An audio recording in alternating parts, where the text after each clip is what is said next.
folks. Welcome back to the iHealth channel, iHealth Radio, the NBC network, with your host, Hurricane H. New day, new show, an awesome topic, a topic we can never have enough of. It's the discussion about how we can be better and well. And I think that's if we're living, we want to be, living a life of, wellness and health and, the vibrant stuff, right? And so my guest today is going to take us through a journey. First thing is her story and how, she had to deal with a lot of things and then, found her wellness. And not only that, she turned everything, in a nice 180 degrees to a better place. And now she's coaching people and helping them get that same vitality in life. And so that's what we're going to be talking about today. So wellness and health and all the good stuff what we need in life with my guest, Whitney Prude, and she is a practicing board certified clinical pharmacist. So she's a pharmacist and she's also a certified wellness coach through the Mayo Clinic. And I think we'll get more clarification on how that works. She has her own company and the coaching. So CEO of Whole and Happy Living. And that's plenty right there. And I'm gonna stop, and we're gonna allow Whitney to come on and talk to us a little bit about her story, because there is a story there, and I think that story we can benefit from, especially our younger generation who is probably going through that whole initial state of life where you're going through the work and you want to deliver and you want to just go crazy and prove yourself to the world and make a name for yourself in the career path. All that stuff is great, but it comes sometimes with a toll. So we're going to talk about all that stuff with our guest, Whitney. Whitney, welcome to the show. Thank you. So excited to be here. Thanks for having me. Oh, a true pleasure. And again, I was reading through your stuff. Before we even get into this, the details about your being a pharmacist and all the stuff that you've done later, let's talk about your initial, life and all the things that you've, I guess, gone through. That led you to health, and so on and so forth. So let's go there. I don't want to break, I want to get a little suspense still here, for our audiences. For sure. So you want me to start like with my life story of how I got here? Yeah. Okay. Well, it's a pretty interesting life story. Yeah, absolutely. And I'm happy to share it. So, I mean, I usually, when I tell my story, I usually go back about to my teenage years, right? Like starting out, I had a pretty decent childhood, but things kind of got rough at home. And when I was 16 years old, my parents went through what I considered, as a teenager in my life, to be a pretty devastating divorce. And at that point, I mean, that was everything that I knew in my life. And so I felt like my whole world had crumbled. My family crumbled. Family relationships felt like they were in complete shambles. And I mean, it was miserable. I was miserable. I didn't know how to deal with it. And I did what most humans do, which was I tried to find a way to survive, right? I tried to, kind of bury the hurt, tried to just find ways where I could keep moving forward. And I remember a pretty distinct time period during my parents' divorce. There was this moment where I was backing out of my driveway and I thought to myself, I'm a teenager. I could completely rebel. I could have it ruin my life, or I could overcome it and make something of it. And I remember very distinctly making the decision that I wasn't going to use this as an excuse to make poor choices. And so I distinctly remember that moment in my life of like, no, I'm going to stay true to myself and I'm going to reach my dreams. And so that was the moment for me where I said, hey, you know what? I'm just going to become super focused on becoming a pharmacist. That was my dream. And so I dedicated absolutely everything to it. I was an overachiever. Just hands down. That's how I was. And I worked incredibly hard. I was working 3 jobs to earn money. And then when I got into pharmacy school, it was incredibly exhausting, and really actually ended up pushing me past my limits of being able to cope. Right. So I was hiding a lot of things. I was covering a lot of things up. And if you asked me at that point in my life, I would have told you it was like, I'm fine. Everything's fine. Right. It's like when everything's on fire in the background, those memes where it's like, I'm fine, it's fine, everything's fine. And then it's like everything's up in flames. But I legitimately thought that I was fine. And towards the end of my first year in pharmacy school, I remember one moment really, really vividly where I had been sitting through 8 hours of work, of class actually, and I got home. I was completely exhausted, and at this point in pharmacy school, I was in zombie mode. It was like it had pushed me beyond anything, that I had experienced before. And I just remember I walked down into my room, one evening, and I just crumbled. I just crumbled to the floor. And I laid there. I don't know how long I was on the floor, but I just laid there and I sobbed and I sobbed and I sobbed. And that was really the first time in my life where I was really willing to accept, like, okay, like I'm actually not okay. Right? Like I've done a good job at covering things up, but I'm really not okay. So I accepted the fact that, it's like I needed to get help. I needed to, go to therapy. I started reading every self-help book that I could get my hands on. I just wanted to learn and figure out why I was so miserable and why I was so exhausted, so overwhelmed. And I realized that like pharmacy had pushed me to my limits of what I could cover up and what I could handle. But it really wasn't pharmacy that was causing my meltdown. Like my meltdown was, the broken relationships, all of the conflict in my family, all of the, feeling abandoned, abandoning myself. It just so many things that were so unhealthy in my life. And I no longer had the capacity to cover it up. Now, fortunately for me, I was able to get through pharmacy school, right? I survived, and I felt like I really had worked through a lot of things. I felt like, okay, finally, I got my dream job as a pharmacist at the Mayo Clinic, and I was like, hey, I finally, like, I made it, right? Like, I'm here. And just as soon as I felt like everything was finally good to go and I could live life, it was only 9 months into my job as a pharmacist that I started to get this pain in both of my wrists. And within 2 weeks, I could no longer do my job. I couldn't use a computer anymore. So I thought, hey, you know what? Like, I'll let them rest. Like, I let my wrists rest, let them heal. And, everything, everything will be fine. Everything will be back to normal. And what ended up happening was I ended up being diagnosed with an autoimmune disease. And within 2 months, I was severely fatigued, weak. I was in an incredible amount of pain. And I ended up in a rheumatologist office where, I finally realized at that moment that my life was never going to be the same. It just wasn't. I wasn't going to have the physical capabilities that I had always had. And my career would never be what I wanted it to be. So I was a 28-year-old. I was nearly bedridden.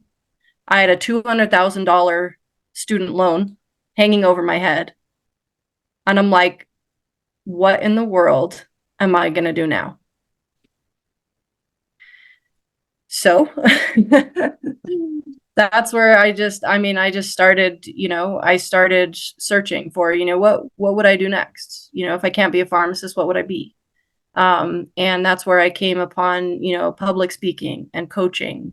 And while I was sick and in bed, I would spend, all day and all night in bed. I couldn't hardly do anything. I could maybe just shower in a day. Like I literally had no energy. And so I was like, hey, you know what? I'm just going to start building a program, building a business where I can help people to avoid a question that goes over and over again in my head. And that question is, what if I had lived differently then? How would my life be different now? So Whitney, let's hold now. Yeah. Because I think this is like we're gonna do like the suspense like part one and part two, right? So this will be Sure. like, so just listen to your story, and that's why I introduced the idea that your story, we need to hear it because uh divorce today is a high number. Let's just call it for what it is. It's many couples, get divorced. I think statistics are like in the 70%, mark, right? It's a pretty high, and most of these folks, probably have children at any given age. And so Yep. this is not just your story. It's a story of many, and people deal with it different ways, and they can have serious after effect, with aftermath, right? Things can be not really the best outcomes. It depends on how people, take it, right? And some people Yep. take it a lot more, seriously than others. But at the end of the day, there is an impact no matter what. And psychologically speaking, there is. Mentally speaking, it does have an impact. Even when you try to make it work and the parents, try to fix it, there's still some sort of a stain that stays there. And depends on the individual, child, things can, go one way or the other. Some people go to addiction, some people go to drugs, some people live and that's it. They go to crime. I mean, it could be literally that different, that bad.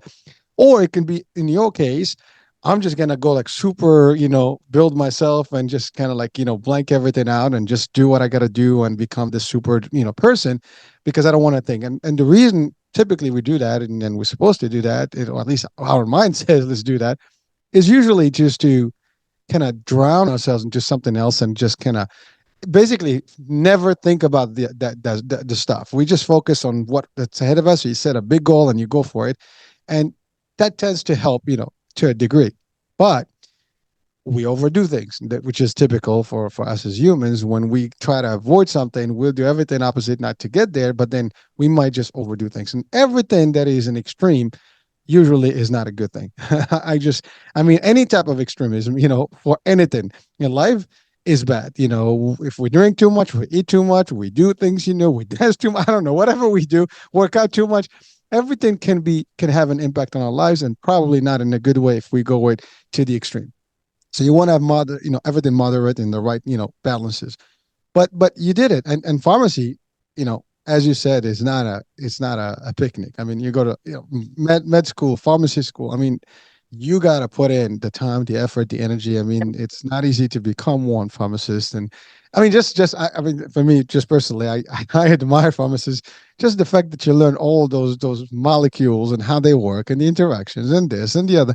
I mean, it takes a toll. I mean, your mind is really just like, you're looking like formulas in your brain. I mean, it's a lot. I mean, I know it becomes easy like everything else. If you practice enough, it becomes you. But nevertheless, it goes through a lot of things. Plus, you have the stress of you gotta put through the school. The school system is expensive. You said it, 200,000, in debt already, and that's actually a story again for the majority of us, at least in the States. That's really the reality of things. You go to college, a 4-year degree, you're looking at a couple 100,000, if not more. Depends on where you go, right? And Yep. so that's, even at the cheapest, you probably hit at least a 50,000. I mean, I'm talking about like you go to bare minimum and still going to be an expensive, piece. So you're coming out already with that. Now you're talking about you've overexpended yourself, but you're right. Now you are a year in, you're doing all this, you're pushing yourself too much, too hard. And Yep. because again, you're trying to just distance yourself from everything that's happening. You don't want to know here, but you are doing everything that you can to camouflage that. But we all do that. Actually, I can speak to it myself. When we get overwhelmed and stressed, we try to find something to kind of take our attention away from that, for whatever stressing us out. And sometimes, we keep pushing and try, like, that nothing's going on. I'm good. As you said, I'm good. I'm good. Only to know that we're not really good, because typically we don't talk about it. And I think I would say myself, like a lot of things you keep to yourself. You don't want to share with anyone.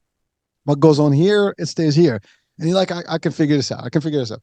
Now, of course, we have different thresholds. Everybody has a different limit. And at a certain point, again, boiling water, it's kind of bursts out, and you're going to have that degree, where everything goes, to combustion. And that's it. And that's exactly what happens. We just blow a fuse. And now it's bad. And in your case, it was emotional. You had gone through this stuff. But you were very clever and smart that you realized, like, you know what? I am not okay. This is not okay. And you decided to take care of yourself by finding a resource, help, and so on and so forth. Unfortunately, a lot of people sometimes they don't do that. They just keep it themselves, and then they find an out that is not necessarily a good out, drugs. And literally, there's a show that just posted, about suicide, for example, right? People tend to go to that extreme. They're in pain. They just can't deal with it anymore. I mean, as my guest said, they want to stop the pain. And sometimes the only way you think you're going to stop pain is just by ending it all. And so, not a good outcome.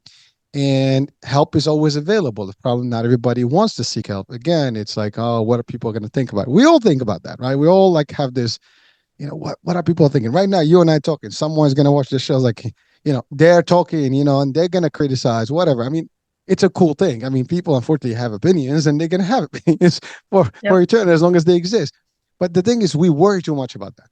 And as we do, we sometimes prevent ourselves from getting better because we're thinking about the taboos and the stigmas and so on and so forth, which is a bad thing, and we shouldn't. So again, for audiences, the reason I'm recapping this is because you're not alone in this world that you're going through, or you've gone through, or you'll be, or ever going to go through. There will be people currently and in the future that will be going through the stuff. There are people that have been going through the same stuff.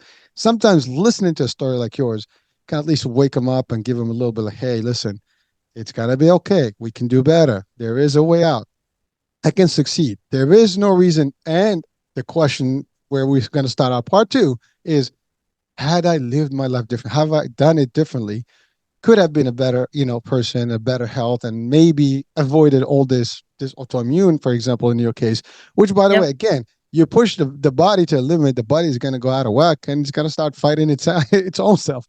That's in the case what's happening. I mean, autoimmune Right. systems, your system is just like overdrawing on its own, and it's going to like really become bad, and it's going to affect somehow, somewhere, your mind, your physical abilities, and so on and so forth. Now, here you go. You had spent all that money, you put in all this time, and now what? Your career is pretty much a done deal because you can't do the work that you were supposed to be doing. Now, is Yep. that something we want? No, nobody wants that. And that I actually say this to people all the time, including my own family.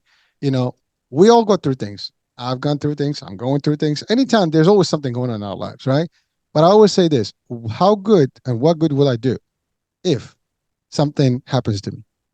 If I drive myself nuts about things that I have no control over, and or things that happen beyond my world, my realm, my abilities, my control, well, I'm just going to dwell on things, and I'm going to affect myself, and then I'm not going to be good to anyone, to myself and to my family.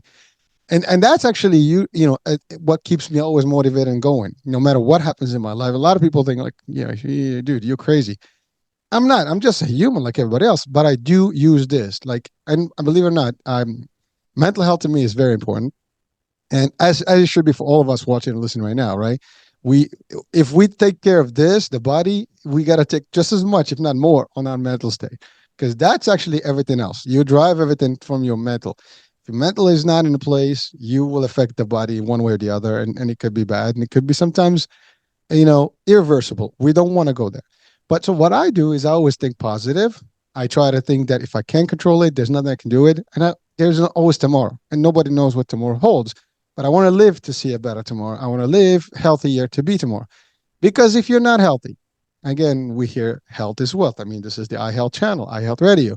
Your health is everything, folks. If you don't take care of yourself, and yes, you might have people, and even people that care about you, that love you, eventually they're going to get tired of helping you, at a point or another. And you're going to wind up a lot of times by yourself, not in a good place, because they're going to get tired too. Life is going to draw everybody around you, even your kids sometimes will be away from you. There's nothing they can do. Your family, your parents may not always be there for you. So you have to take care of number one. And this is self-care, not selfish, concept. Again, we did a show just to differentiate about these things. Being you is okay. Taking care of you is always a good thing for other people. So I wanted just to go through this because I believe that your story can really enlighten some people, and whoever they are, and sometimes even if it's not them, I always say this: if it's not you, there's someone you might know. If you think they're going through tough times, reach out. Maybe there's something going on, and they may not show it. Not everybody. Some of us have very good poker faces, and we can really camouflage the whole thing. And I'm cool, and we show that we're the happiest people. And again, true facts. If you look at the statistics in suicide, the people that are making or like really taking their lives, you can never tell. I mean, there might be signs, but you start looking at the signs way after the fact. When it happens, like, oh, maybe that was it. But for the most part, you're not. I mean, we know actors, that were like the best smiley comedian, laughing people. Robin Williams is a good example. I mean, Yep. who doesn't know him? He was the happiest guy you can watch and enjoy watching. And again, you would think like it would never happen, but it did. But we don't know. People don't know what happened to him or anybody else for that matter. So it is important for us to be just clear that if you're going through something, talk to people, seek help, find out what else is you as a coach. And that's going to take us to the story. The next part of this show is how you were able to manage and switch things around and answer the question that you had for yourself and help now other people find the solution and the answers to it. So now let's talk about that transition. You're in bed, home, basically just not being able to do much. What I like about what you did is not you didn't give up on yourself. See, that's another thing. Never give up. It's a bad situation. What's the deal here? I got to do the best that I can, and you did. So you thought about an alternative. Giving up was not an option because if you did, what would be the outcome? It's just not going to help you, right? So you looked at it like, what can I do? So now let's talk about that. You decided to get that answered and figure out a way to do it for yourself and others. Let's talk about through that journey, because that's a whole game changer for you. Yeah, absolutely. It is. It was a game changer for me, but it wasn't easy. I mean, when you're extremely fatigued, it's almost like a feeling of like when you have a cold and it's on like your absolute worst day, you wake up in the morning and you realize, like, you get out of bed and you're so sick and so fatigued, it's like you just realize then, like, I can't go to work. You have to like lay right back down. Like the extreme fatigue that just never goes away. There's nothing you can do to get it to go away, right? And so, I mean, that's how I felt every minute of every day. And I just, I just slowly started chipping away of like, how do I, like, what are my next steps? How do I start creating something, for my family, for my future?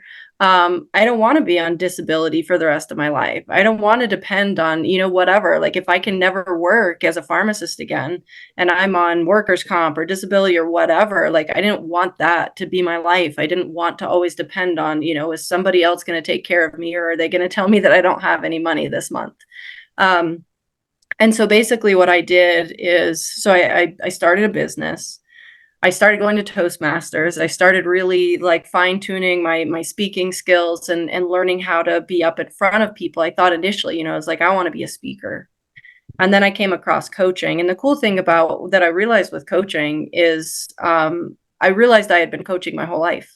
I've been coaching friends, family, anyone that I could. I always was helping people with their life and to figure their life out. And I always would tell people, you don't have to be miserable. It doesn't matter what your circumstances are. You do not have to be miserable. There's always a way to find happiness, find fulfillment in every situation.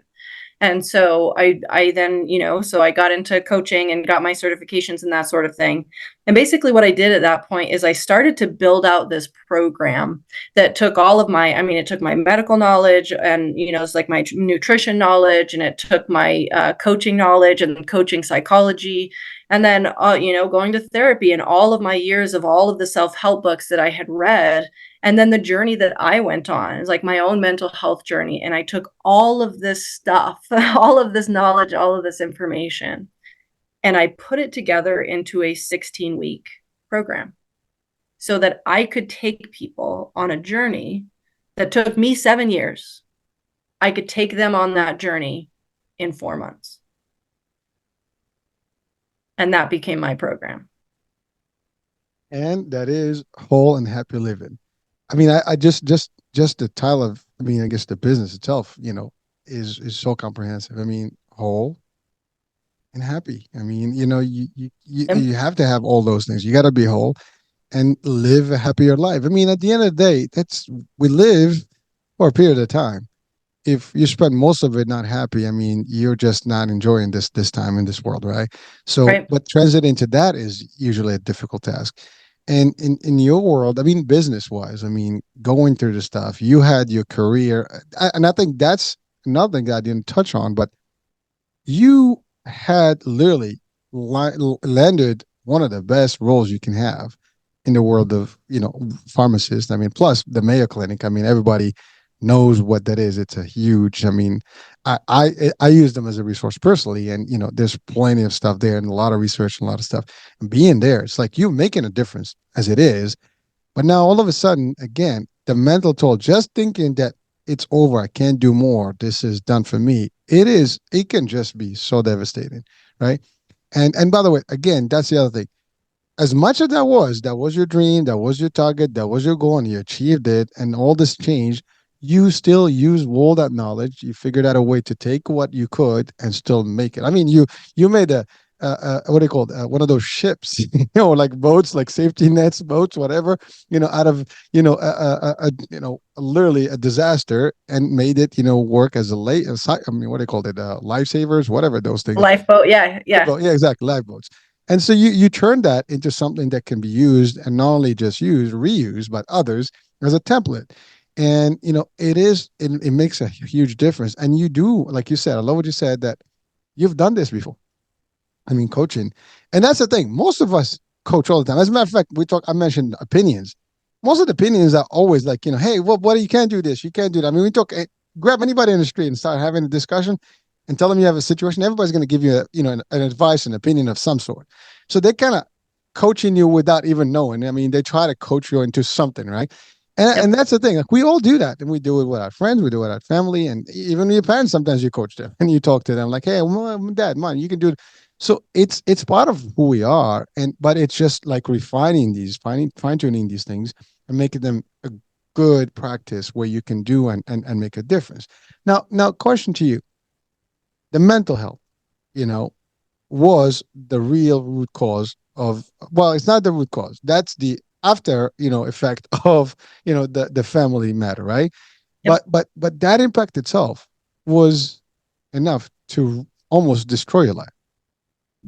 So what would you tell people today, through the coaching program or just in person, what would be some advice that someone has right now to take from this show, that I would not do this, based on your story? I mean, I think the bottom line is that we have to take care of ourselves. And, when I take people through my program, I didn't realize that that's what I was creating, but I was creating a program where people essentially find themselves and they learn how to prioritize themselves and show up for themselves. I mean, when it feels like your whole world's crumbling and that there's nobody there, you're all alone. Nobody's showing up for you anymore, right? And you keep trying to show up for other people, and you keep trying to, get people to notice you or be grateful for you or whatever, so that you can feel like you're worth something, right?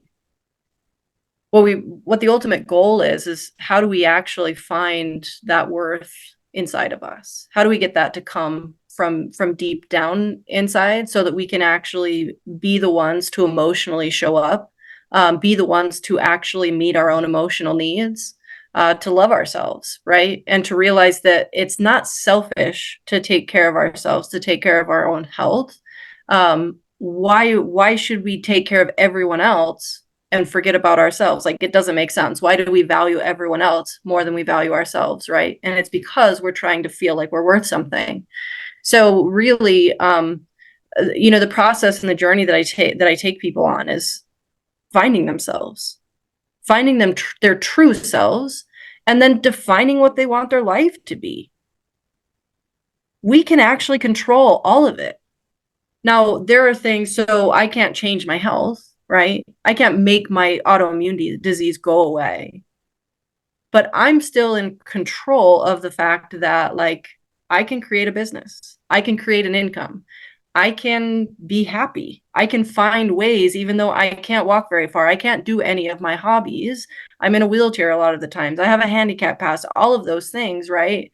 I can't change those, and I can accept those, right? But there are still a lot of things that are in my control.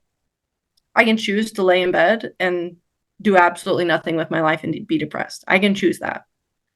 And I can also choose to show up for myself and to show up for my family and to make the most of the life that I have.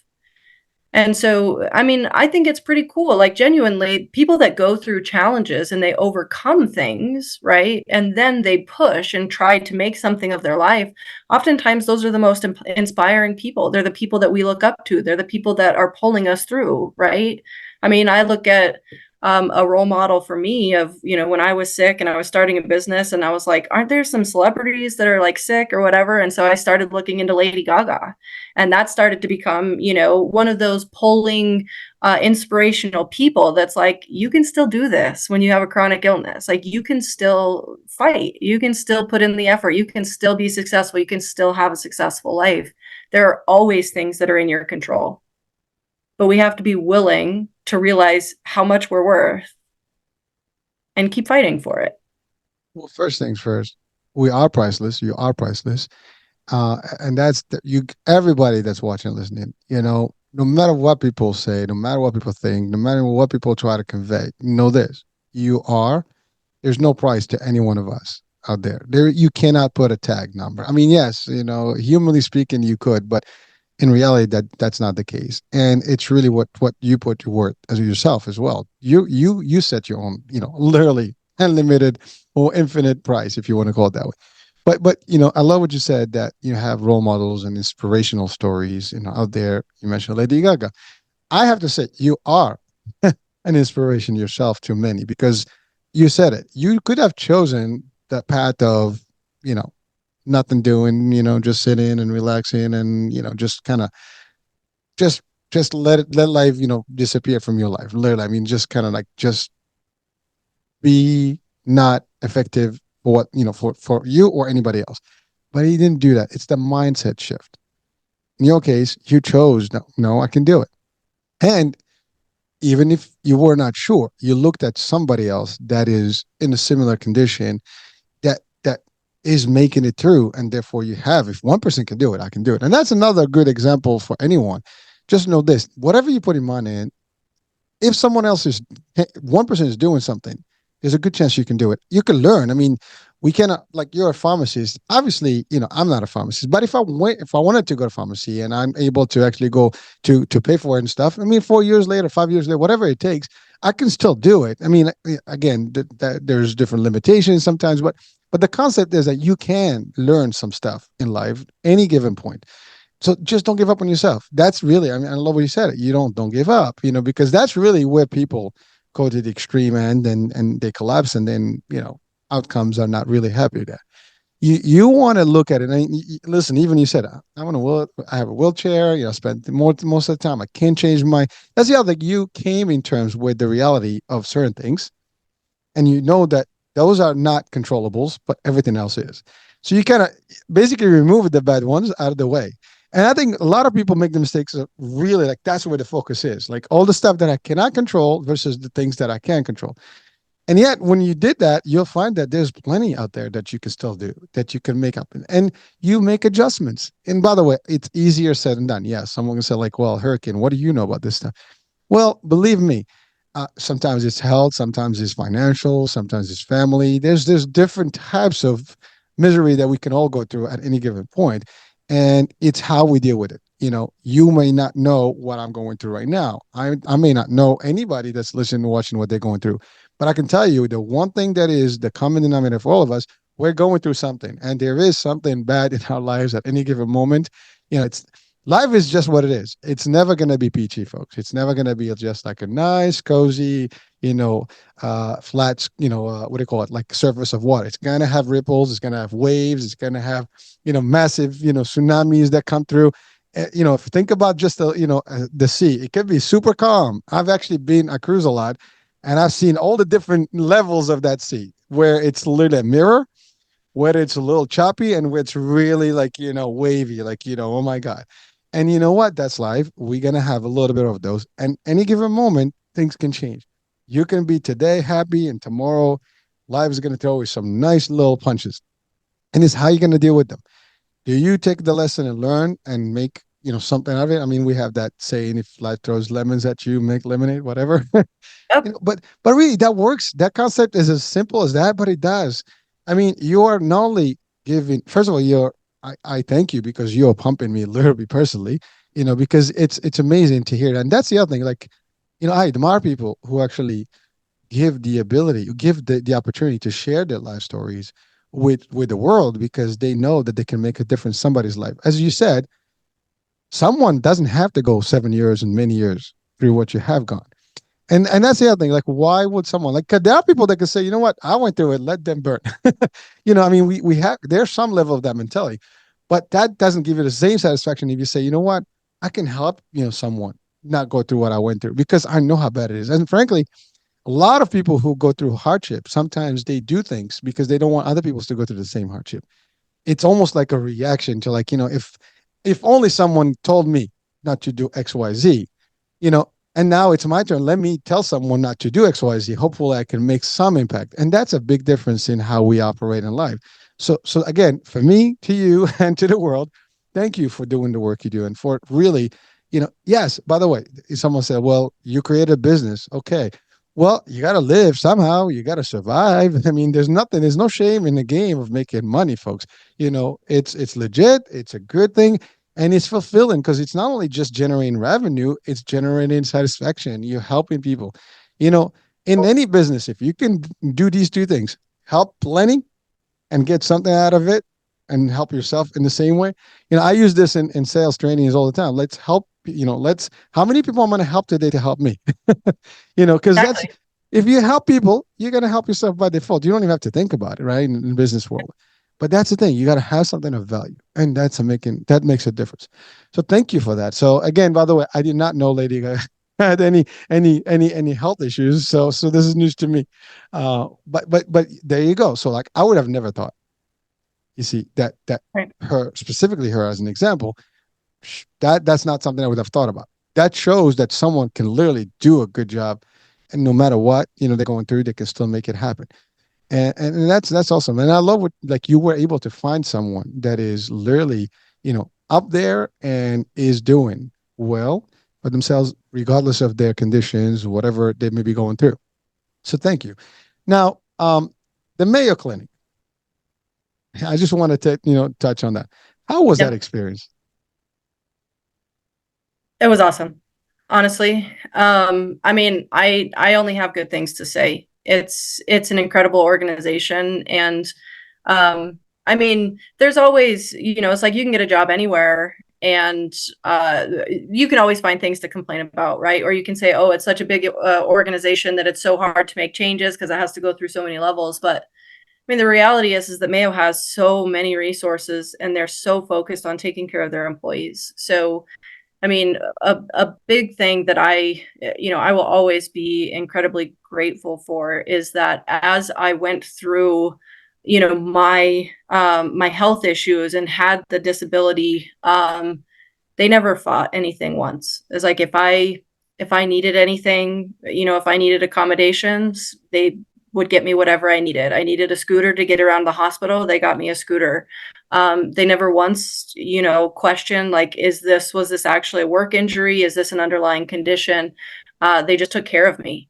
And it's an incredible institution. There's always things you can find to complain about, but looking at the whole of how they function, how they try to function, how they try to take care of their employees, and just their values, and it's incredible. It really is.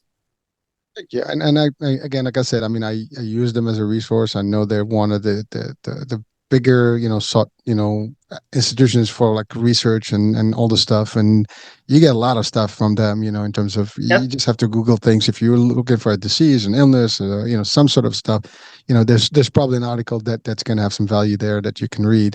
And Yep. so yeah, well, I mean, but it's beautiful to hear that they took care of you, and they did not dismiss you like you were just, nobody. They really, helped you through the tough times. So you had a health condition, which is difficult. I think you said it's still there, but you've managed through it. So Mhm. what are some of the things that you've done, changes in life that helped you a little bit, maneuver better? Because you said you could not even move your hands.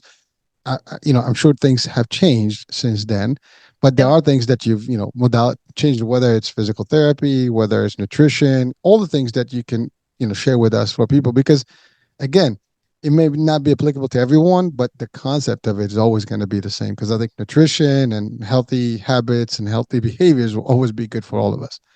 Yeah, absolutely. So I mean, there are a few things for me, that I've found that have been very helpful. When I first was very, very sick and in a lot of pain, I would get a massage every other week. I just had to for my muscles, and everything was so tight. Now I get one once a month, and that's a non-negotiable. Like I have to have that every month to just be able to keep going and not to have to not have a flare.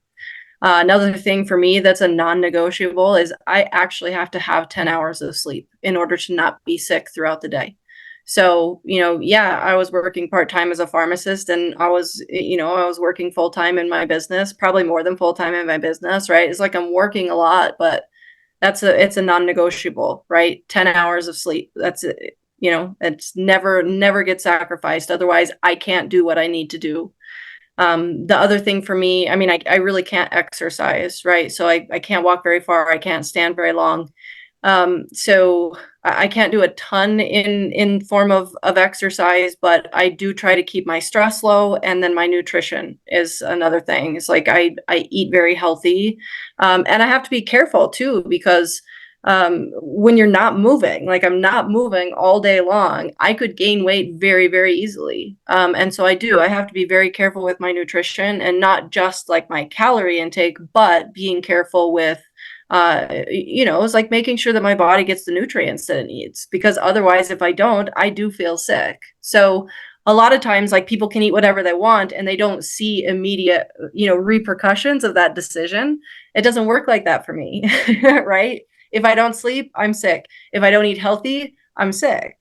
So it's it's almost like I don't have a choice. I always have a choice, right? I can be sick or I can take care of myself. And at this point, obviously, I choose to take care of myself so that I can still show up for the things that I want to do. There is the caveat of, like, as I've gotten coaching and stuff to do my business, yeah, other people have grown their businesses much faster than me. I've had to be really patient because I can't do the same things that I could have done before, right? I don't have the same energy. I don't have those same abilities.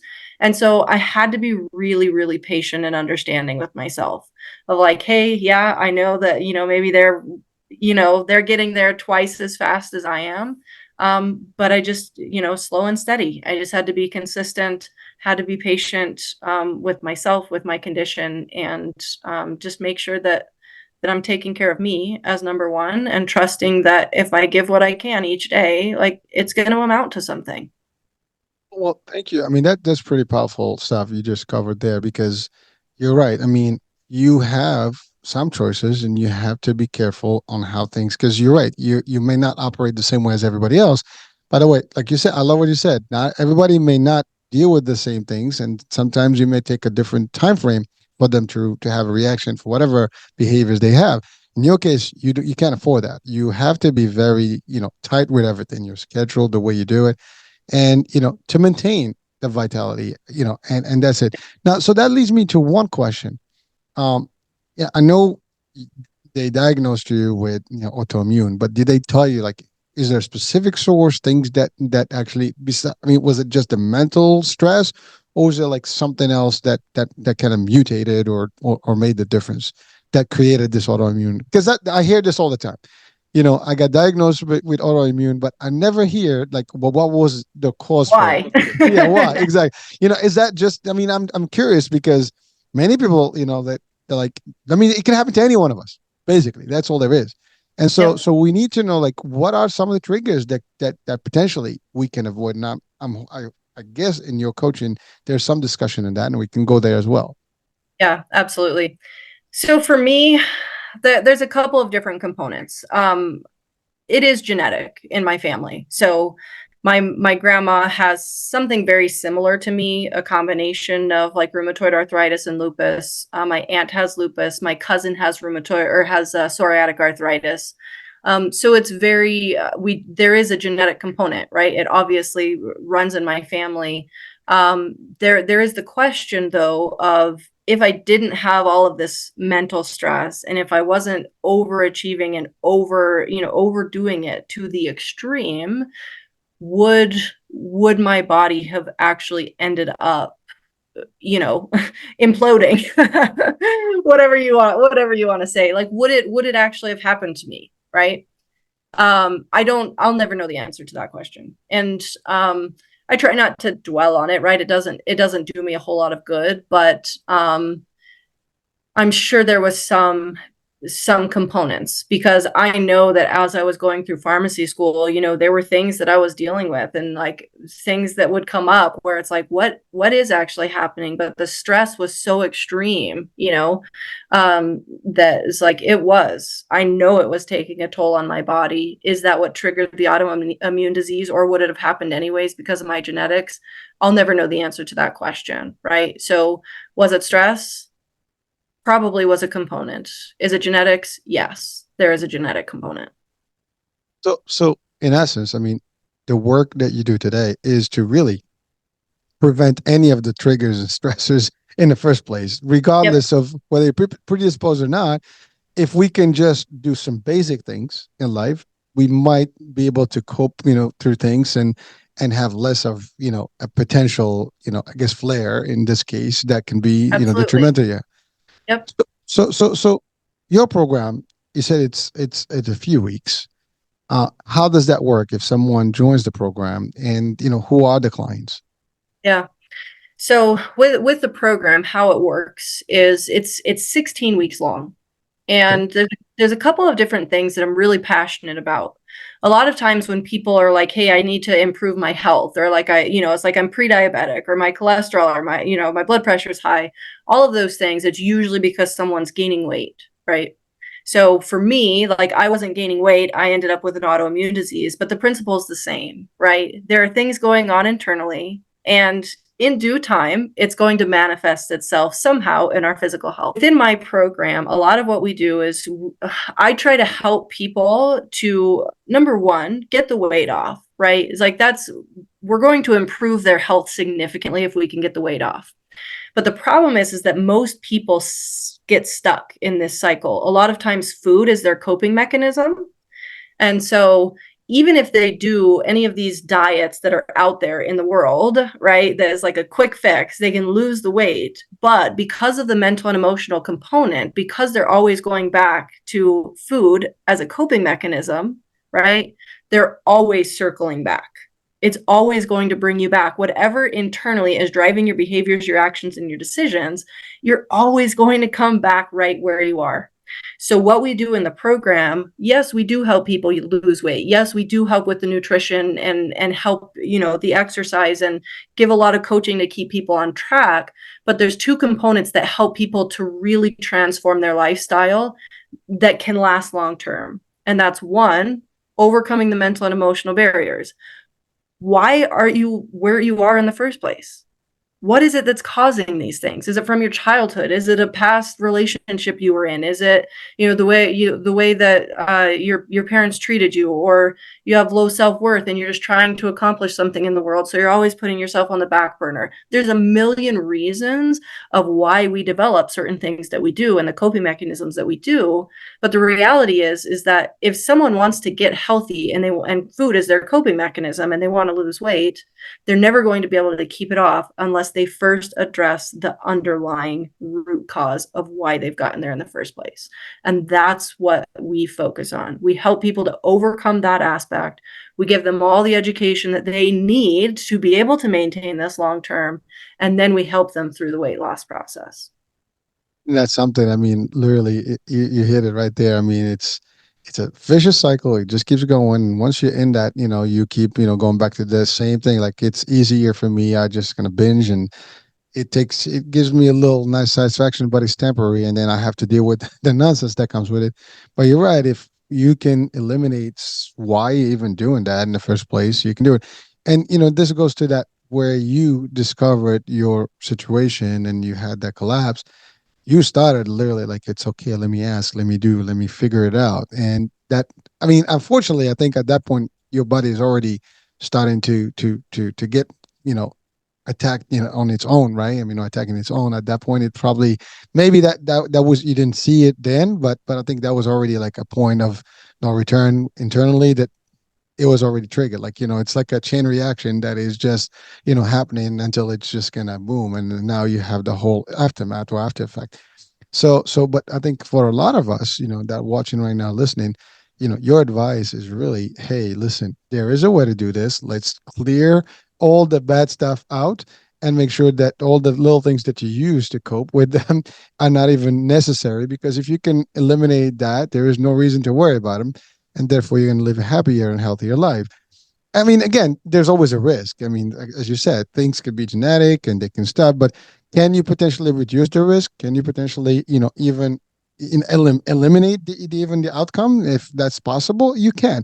Now we don't know that, but as you said, we just got to do the work, and that's all there is. If someone is, and that's my other part of the question is like, who are the clients? I mean, can be anybody, as you said, diabetes, can be anybody going through some sort of emotional, predicament, correct? Yep, absolutely. And that's, I always at the end of my program, when I have a client that finishes the program, I always ask them the question because I'm always curious, who would you say this program is for? Because I have my idea of like who I think it's for, and like who I'm trying to bring into the program. But I always ask them, who do you think this program's for, and why? And it's pretty interesting because at the end of the program, their answer, and this is consistently all of the video testimonials I have, the answer is always, it's for everyone. I And was gonna say that. and the reality is, it's like whether you have 5 pounds you want to lose or 150 pounds you want to lose, that becomes pretty insignificant to people by the end of the program, because once they really get into the mental and emotional stuff, it really starts to become when they start to see the real transformation in their lives, they start to see this burden be lifted off of them. They start to feel so strong internally, and they're in control of themselves, their lives, their surroundings, right? The number on the scale all of a sudden becomes pretty insignificant. And so who is the program for? Well, technically it's for everyone. Who are the people that really, really are drawn to my program? A lot of times it's women, 30s to 50s, right, who are really struggling with weight and are on this kind of yo-yo cycle. And the reason is because they have a lot of the mental and emotional things in the background that have gotten them stuck. And that's why they can't get out. And it's why none of these weight loss options are doing any good, right? Even if someone goes for bypass surgery, right? You can get bypass surgery, but if you don't fix the reason that you're eating so much food, or that you have the habits that you have, eventually you're going to end up right back in the same place, and now you just have mangled your stomach, right? So it's really, it really can be for everyone, because that transformation is so valuable, right?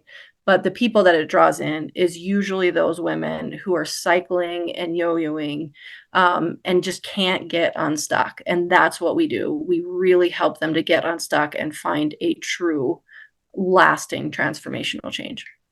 Well, thank you. And it's amazing. You mentioned more about the food and the diets, but only you mentioned nutrition only when we talked about your own, thing. But you're right. In general, people do have the food systems, that they use to kind of get rid of, like, listen, you're stressed, you watch Netflix and you just kind of like munch on for hours, and like you're upset, you just start, stuffing food, but you don't care about the quality and the nutrients in there, and that's exactly why you wind up in a very rapid increase of.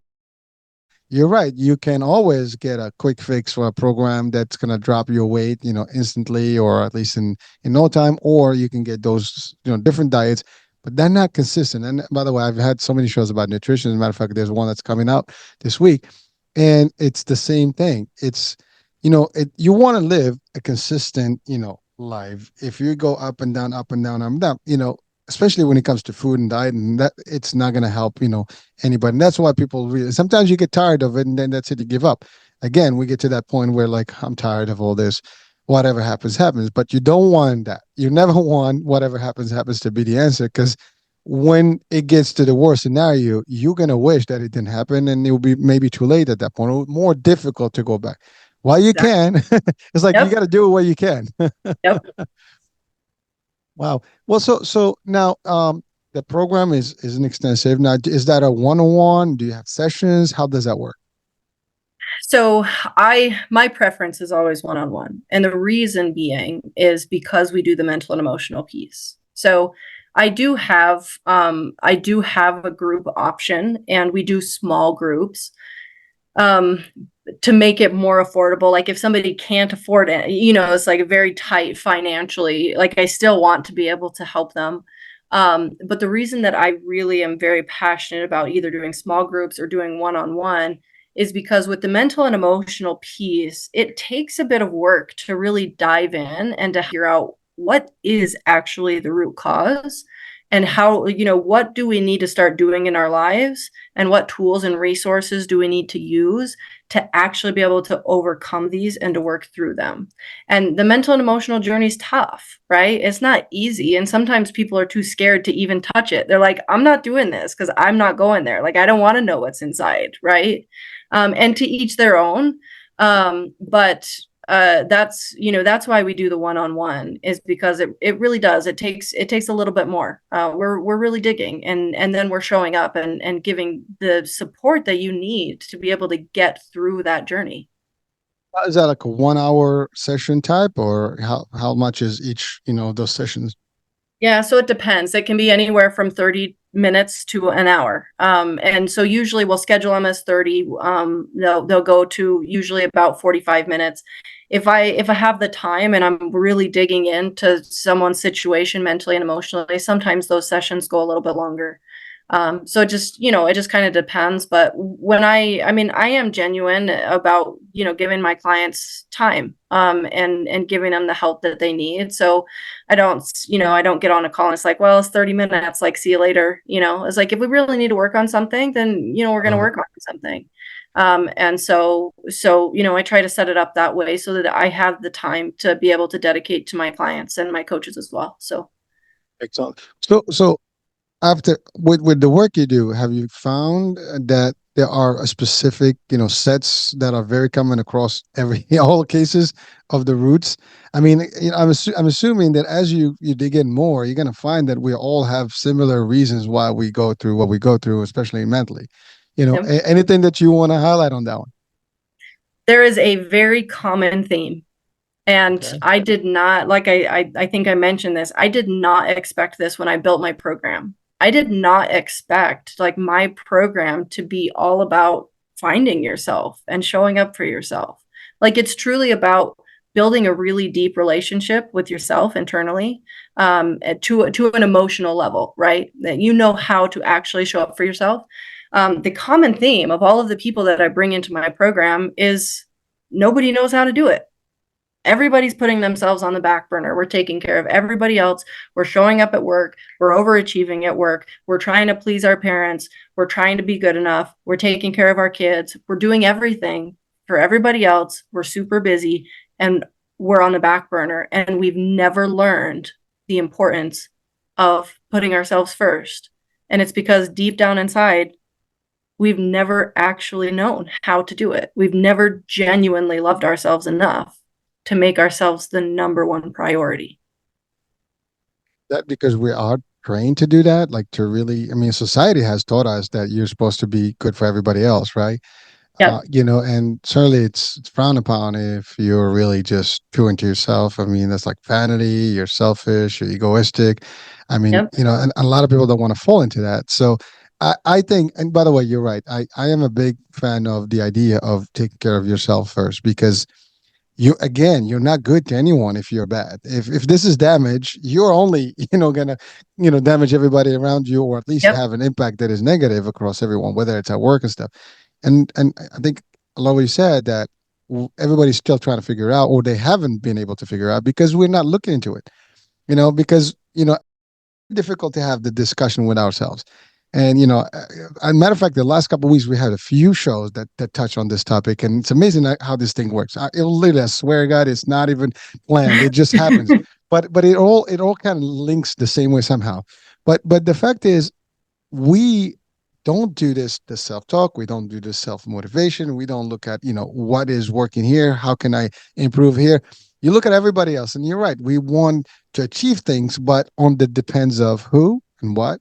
Usually it's your health, your mental health more, and sometimes even physical. Yep. A good example is work. And I've stated this a couple of times. Listen, I put in 30 years in corporate.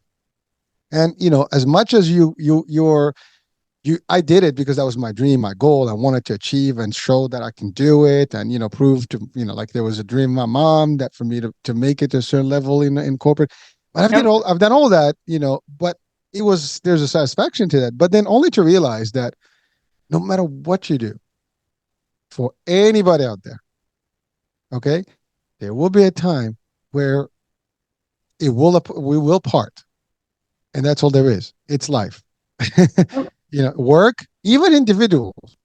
I mean, even if you're married, eventually there's a day, if you live long enough, that the two of you are gonna be apart by that, right? Yep. Kids eventually gonna go and move on with their lives. Life is gonna continue. The problem is a lot of us get stuck into the cycle.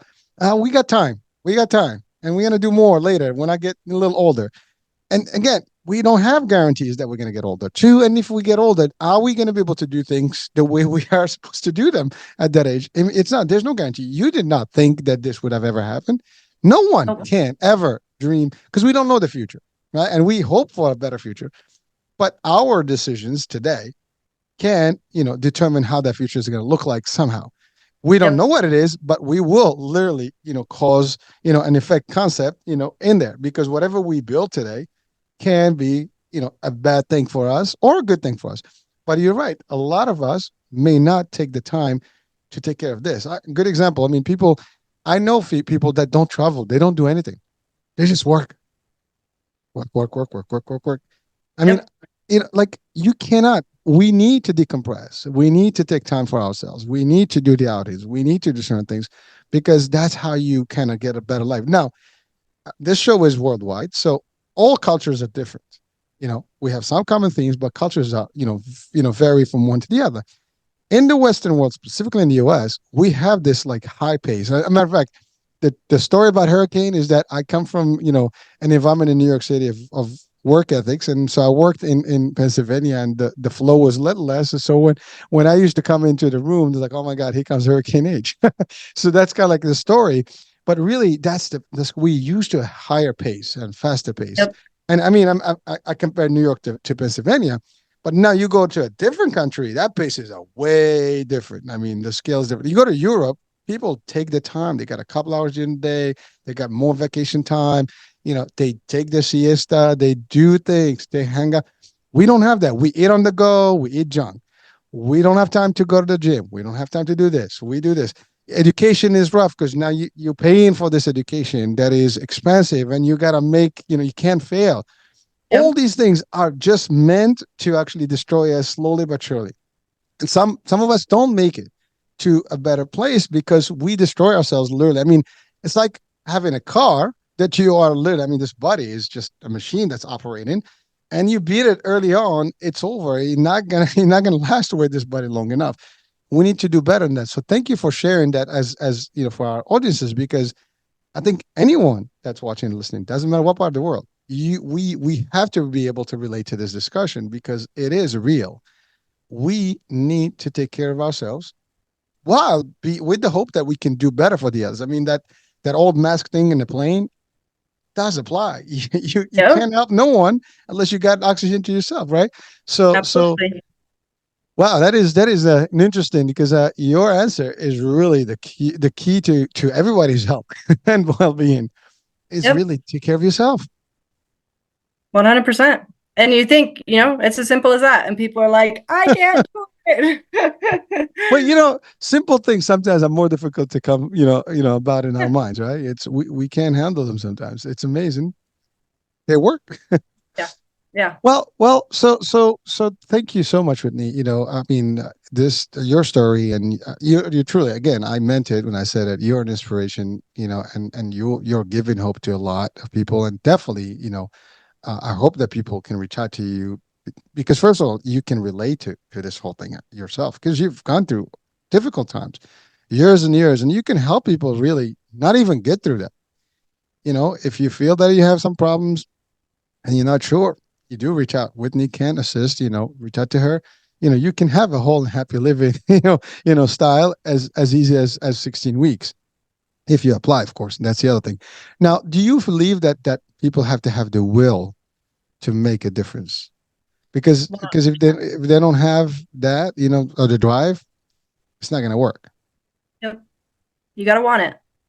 You got to want it. And that's just, if you have the desire to do it, you have the desire and you make the decision that you're ready to change. Yes, you can have, us, a coach, mentor, help you, right? And kind of pull you along until you really get the results where you're like, yes, you're motivating yourself, you're keeping yourself accountable. But you do have to make that first decision of like, you know what, I'm ready. I'm ready to change. I'm ready to do this. It's amazing because again, I've had many, many, many shows, different level topics, whatever, but they all have one thing that comes again and again and again, which is, having a mentor and a coach in life. Yep. Even the best people, they do have mentors and coaches that guide them. So we all have our own abilities, but sometimes you need someone to bounce off to get some stuff. And that is not a bad thing. I have people that I reach out to. You are, a resource, and many other people have resources. But don't think that you're alone in this world. And that's the other thing. There are friends that can help. There are people, there's specialists, and experts that can do this. But just don't be alone. I think that's the problem. And people just think that I got this, and I'm not sure if we all got this. Yeah, exactly. All right. Well, Whitney, we've covered quite a bit of ground. We exceeded an hour. Is there anything that you want to just leave our audiences with, like, as a final message to our folks watching and listening right now? I mean, I guess my final message to people is just a message of encouragement. It's not easy to change. And there's always going to be challenges in life. There's always going to be setbacks. It's always going to feel like, now's not the right time. I don't have the time to take care of myself right now. And the reality is I'm sure you've heard it all the time, is that we make time. And it is true, right?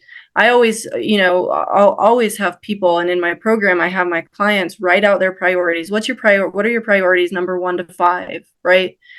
And they'll write out their priorities and then realize that they're never on the list. And so what I would encourage anyone listening today, I would encourage you to write out your priorities, number 1 to 5, but you are number 1. You and your health are number 1, and then you filter everything else in. And if you can make yourself a priority, take care of your health, you're going to have the energy and the stamina and the ability to show up so much better for everything else in your life. It is possible, and you deserve it. You are important, and you should be number 1. Now, when you said that about everybody writing their priorities, I had to think about that for a minute. Yeah. Really, you made me think. I mean, it's as crazy as it sounds. Like, you don't think about it like, in that order. Like, you think time, I want to do this. I've my business, my health, but you don't structure it like, me first. And that's amazing. Like, you don't think about it, but it's a simple thing. And thank you. That's a great exercise. If you're watching and listening, doesn't matter when you get this show, just write it down. Like, my priorities are now. Maybe do it before you hear the last part, but that's okay. If you can write you as being the number 1, that's really goal number 1 achieved. And now you just have to figure out the 4, and really that's all there is. Wow, so that's pretty powerful. Thank you so much. That's actually, I love that. That's an easy way to think about things and just kind of put them in perspective. And that's the other thing. Like, if you don't see it, sometimes it's not there. But if you write it down, then now you're accountable to those things. Yep, 100%. It's the first step. Well, listen, thank you so much. First of all, thank you for taking the time. I know your time is valuable and you need to have the energy and all the stuff. So being on this show with us is really taking the toll. And, and I appreciate your time and your health and everything that you're doing out there. And like I said, you are an inspiration to me personally and to everybody that's watching and listening to this particular show. Keep up the great work, and certainly we'll have folks, connect with you through your site. And if I'm not mistaken, learn my whole and happylife.com, right? That's the site. All right. So we'll have the link there, and that's about it. Folks, hope you enjoyed our discussion today and our guest, plenty of good stuff that we've gotten today, and definitely do it right by you. That's all there is. I'm your host, Hurricane H. We'll be talking soon. New day, new show, new topic. Bye for now.